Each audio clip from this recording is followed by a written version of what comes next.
Hello दोस्तों, स्वागत है आपका बिटकॉइन दुनिया में। मैं संजय वर्मा। दोस्तों, आज के समय में अपने क्रिप्टो मार्केट में दो बहुत ही इंपॉर्टेंट मुद्दा चल रहा है जिसके बारे में आप सभी लोगों ने कहीं न कहीं ज़रूर सुना होगा। पहले नंबर पे है डोनाल्ड ट्रंप और इलॉन मस्क के बीच में जो ट्वीट फाइट चल रहा है और इसका इम्पैक्ट हम लोगों ने 2 दिन पहले बिटकॉइन के प्राइस में देख ही लिया। अब इस न्यूज़ के बारे में आप सभी को जानना बहुत ज़्यादा ज़रूरी है। कारण क्या है, इसका इम्पैक्ट लॉन्ग टर्म के लिए अपने क्रिप्टो मार्केट पे बहुत ही बुरा पड़ सकता है।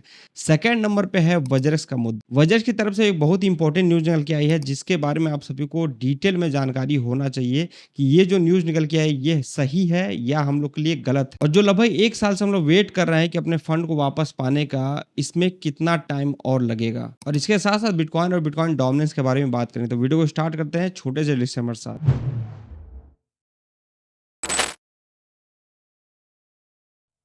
सबसे पहले दोस्तों बात करें कॉइन मार्केट कैप का। कॉइन मार्केट कैप चल रहा है 3.45 ट्रिलियन करीब। बिटकॉइन पर जब मैं वीडियो रिकॉर्ड कर रहा हूँ $1,54,100 के करीब का चल रहा है। बिटकॉइन के चार्ट को अगर आप लोग यहाँ पे देखेंगे तो अभी कुछ दिन पहले जो 5 जून को डंप आया था, बिटकॉइन लगभग 1,06,000 से सीधे आ गया था 1 लाख के आसपास। यहाँ से ये बाउंस हुआ, अगले 2 दिन में आप देख सकते हैं ग्रीन कैंडल यहाँ पे बना है। अच्छी बात क्या है, इसका जो 50 डेज मूविंग एवरेज है यहाँ पे इसको एक सपोर्ट मिला है। 22 मई के आसपास गोल्डन क्रॉस हुआ था। हम सभी को उम्मीद थी कि यहाँ से मार्केट ऊपर जाएगा, लेकिन उसके बाद से आप देखेंगे बिटकॉइन अपना एक नया ऑल टाइम हाई बनाने के बाद से लगातार नीचे ही गया। अब यहाँ से नेक्स्ट हम लोग को क्या उम्मीद करना चाहिए, तो मेरे हिसाब से बिटकॉइन में मैं नहीं चाहता हूँ कि कोई ज्यादा मूवमेंट आए। बिटकॉइन केवल $1,00,000 से लेके $1,10,000 के बीच में रहे। जो भी हलचल होना हो बिटकॉइन डोमिनेंस पे हो। कारण क्या है, बिटकॉइन डोमिनेंस आप देखेंगे तो फिर से 65 वाले जोन में चला गया है और यहाँ से जब तक बिटकॉइन डोमिनेंस नीचे जाना स्टार्ट नहीं होगा तब तक हम लोग को आल्ट्स कॉइन में कोई मूवमेंट देखने को नहीं मिलेगा।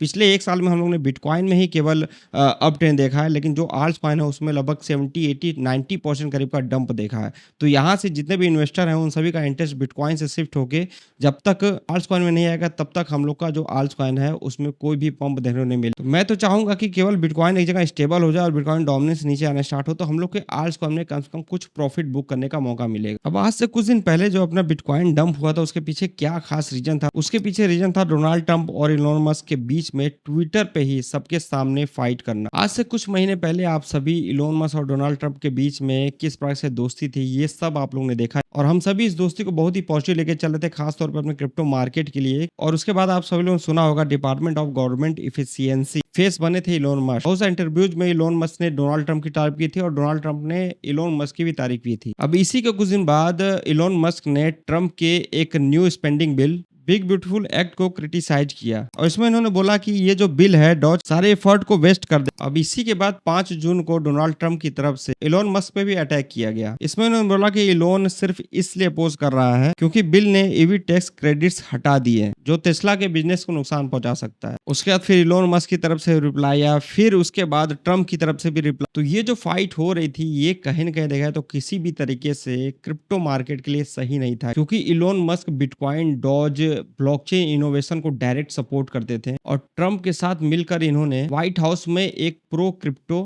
नैरेटिव बिल्ड किया था। अब ये चीजें और भी बड़े लेवल पे बढ़ती तो मेरे हिसाब से और भी ज्यादा नुकसान हो सकता था लॉन्ग टर्म के लिए। लेकिन अच्छी बात क्या है, अभी देखने में ये आ रहा है कि इलॉन मस्क के द्वारा बहुत सारे ट्वीट जो एक्स पे पोस्ट इन्होंने किया था डोनाल्ड ट्रंप के लिए वो डिलीट किया गया है। तो ये एक पॉजिटिव साइन दिख रहा है कि हो सकता है कि सारी चीजें नॉर्मल हो सकती है इन दोनों लोग के बीच में। अगर ये चीजें नॉर्मल हो जाती हैं तो हम लोग जिस प्रकार से बुलिश हैं इन दोनों के दोस्ती को लेके वो कंटिन्यू रहे और इसका फायदा हम लोग को अपने क्रिप्टो मार्केट के लिए देखने को मिलेगा आने वाले समय। अब नेक्स्ट हम लोग बात कर लेते हैं वजह की तरफ से क्या न्यूज निकल के आई। तो इसके बारे में मैंने डिटेल में आप सभी को अपने ट्विटर अकाउंट पे बताया था। अगर आप लोग फॉलो करते हो तो आप सभी को 4 जून को ही सारा केस पता चल गया होगा। आप सभी को पता होगा वजरिस का केस चला था सिंगापुर कोर्ट में और 4 तारीख को डेट पड़ा था। हम लोग को उम्मीद थी कि इस डेट को कुछ ना कुछ डिसीजन निकल के आएगा, लेकिन जो न्यूज निकल के आई है वो हमारी सोच से बिल्कुल भी परे है। सिंगापुर कोर्ट ने वजरिस के पेरेंट कंपनी जेटाई का लीगल प्रोटेक्शन एक्सटेंशन रिजेक्ट कर दिया है। ये प्रोटेक्शन इसलिए मिला था ताकि कंपनी रीस्ट्रक्चरिंग के दौरान यूजर्स के लॉ सूट से बची रहे, लेकिन अब ये जो सेल था वो हट गया। कोर्ट ने ये डिसीजन क्यों लिया उसके पीछे रीजन ये है, जो जेटाई है उन्होंने कोर्ट में बताया नहीं कि मार्च में अपना नाम जेटाई से जेन सुई कर दिया है और ऑपरेशन शिफ्ट कर दिया है पनामा में। इस लैक ऑफ ट्रांसपेरेंसी ने कोर्ट का ट्रस्ट तोड़ दिया है। अभी देखा है तो ये जो कंपनी है ना सिंगापुर में रजिस्टर्ड है और न ही इंडिया में। और सबसे बड़ी बात यह है कि वज्रेक्स का एक्चुअल ऑनर कौन है, जेटाई है कि बाइनेंस, ये भी अभी तक क्लियर नहीं हुआ। अब कोर्ट के इस डिसीजन के बाद वज्रेक्स का ये कहना है कि हम अपील करेंगे। अब वज्रेक्स की तरफ से अपील किया जाए तो कब किया जाएगा और कोर्ट इनके बात सुनेगा भी कि नहीं सुनेगा, ये तो आने वाले दिनों में हम लोग को देखने को मिलेगा। लेकिन यहाँ पे जितने भी वज्रेक्स यूजर्स थे जिनका पैसा इसमें फंसा हुआ है,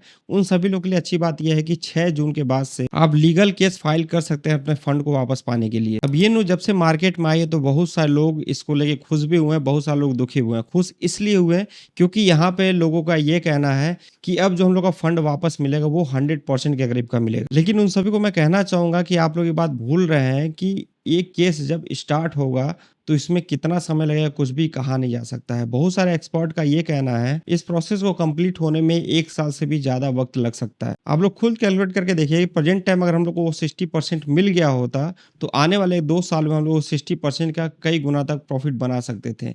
लेकिन आने वाले 2-3 साल बाद अगर हम लोग को 100% भी मिलता है तो उस समय अपनी क्रिप्टो मार्केट कहाँ से कहाँ होगी। और आप लोग को मैंने इन्फॉर्मेशन दिया भी था कि ये जो केस लड़ भी रहे हैं वो यूजर्स के फंड से ही लड़ रहे हैं। तो जो हम लोग का वहां पे फंड रखा हुआ है वो लोग उसी का इस्तेमाल करके केस लड़ेंगे। मेरे हिसाब से कोई अच्छी न्यूज नहीं है। अब हम लोग को और भी बहुत दिन तक वेट करना पड़ेगा अपने फंड के लिए। आज से 1 मंथ पहले मैंने आप सभी को वीडियो बना के दिया था, इसमें मैंने आप लोग को बताया था कि बहुत सारे लोगों की तरफ से केस फाइल किया गया, लेकिन अपने इंडियन कोर्ट की तरफ से इसको रिजेक्ट कर दिया गया था। यूजर्स के द्वारा लीगल केस फाइल किया जाएगा। हम सभी ये उम्मीद करेंगे कि इंडियन गवर्नमेंट कहीं ना कहीं सपोर्ट करे और जल्द से जल्द इसका डिसीजन निकले जिससे कि जितने भी यूजर्स हैं उन सभी का पैसा वापस मिले। अब अपनी बात गवर्नमेंट तक पहुंचाने का 2-3 ही तरीका है। एक तो केस फाइल करना जो कि आप 6 जून के बाद से कर सकते हैं। इसके अलावा वीडियोस बनाना, इससे रिलेटेड सबको इन्फॉर्मेशन देना जो कि मैं यहाँ पे कर रहा हूँ। और थर्ड नंबर पे सबसे इंपॉर्टेंट है ट्विटर पे भी अपनी आवाज उठानी पड़ी आप सभी लोग को। आप यहाँ पे देख सकते हैं 4 जून को मैंने ये जो ट्वीट किया है, सारा इन्फॉर्मेशन दिया है, इस पे कितने लोगों ने रिस्पॉन्स किया है। अगर आप लोग का रिस्पॉन्स इसी प्रकार से रहेगा तो ये जो डेट है वो और भी ज्यादा बढ़ती ही रहेंगी। और जब तक आप लोग अपने हक के लिए नहीं काम करेंगे तब तक कुछ भी मिलने वाला नहीं है अपने आप से। तो आप सभी से रिक्वेस्ट है कि इस तरह के ट्वीट पे खास तौर पे वजह से रिलेटेड जो भी चीजें हो रही हैं